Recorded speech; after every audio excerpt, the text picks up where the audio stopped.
ദുരന്തർ 2 കാണണമോ വേണ്ടയോ, അത് നിങ്ങളുടെ ചോയ്സാണ്.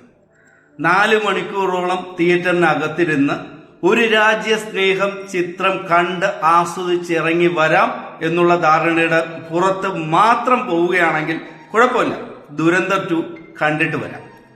പക്ഷെ ദുരന്തർ 2 എന്ന സിനിമയിലൂടെ അതിന്റെ സംവിധായകനായ ആദിത്യധർ നമ്മുടെ രാജ്യം ഭരിച്ചുകൊണ്ടിരിക്കുന്ന പാർട്ടിയെ വെള്ള പൂശാൻ ഒരു ശ്രമം നടത്തുന്നു എന്ന് മനസ്സിലായി കഴിഞ്ഞാൽ അത് മനസ്സിലാക്കിക്കൊണ്ട് അറിഞ്ഞുകൊണ്ട് ആ സിനിമ കാണണമോ വേണ്ടയോ എന്നുള്ളതും നിങ്ങളുടെ ചോയ്സാണ്.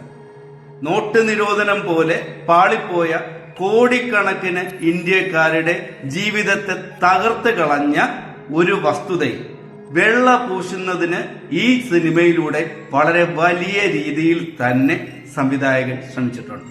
അതുപോലെ പല കാര്യങ്ങളിലും വെള്ള പൂശൽ ശ്രമം ഈ സിനിമയിൽ ഉണ്ട്.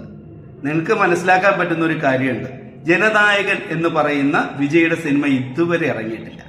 കാരണം രാജ്യം ഭരിക്കുന്ന സർക്കാരിന് അല്ലെങ്കിൽ ആ പാർട്ടിക്ക് വിജയ് എന്ന് പറയുന്ന നടൻ സ്ഥാപിച്ച അദ്ദേഹത്തിന്റെ രാഷ്ട്രീയ പാർട്ടി അടിയറവ് പറഞ്ഞിട്ടില്ല എന്നുള്ളതാണ് ഞാൻ മനസ്സിലാക്കുന്നത്.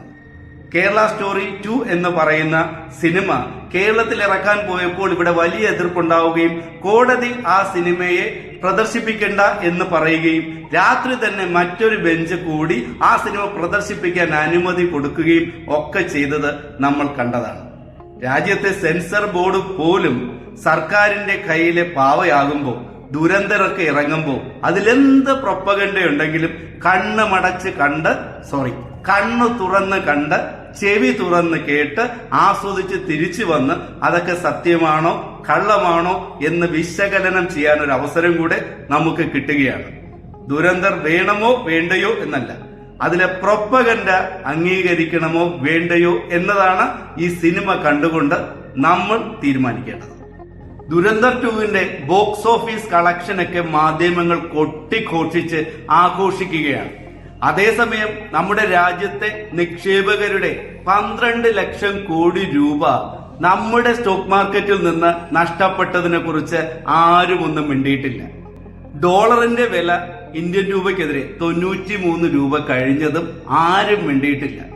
ഇന്ത്യയിലെ ജനങ്ങള് LPG സിലിണ്ടറിന് വേണ്ടി മണിക്കൂറുകളോ ദിവസങ്ങളോ ഒക്കെ ക്യൂ നിൽക്കുന്നതും ഒട്ടുമുക്കാൽ ഹോട്ടലുകളും ഹോസ്പിറ്റൽ സ്കൂൾ ക്യാന്റീനുകളും ഒക്കെ പൂട്ടിപ്പോകുന്നതും മാധ്യമങ്ങൾ കാണുന്നില്ല.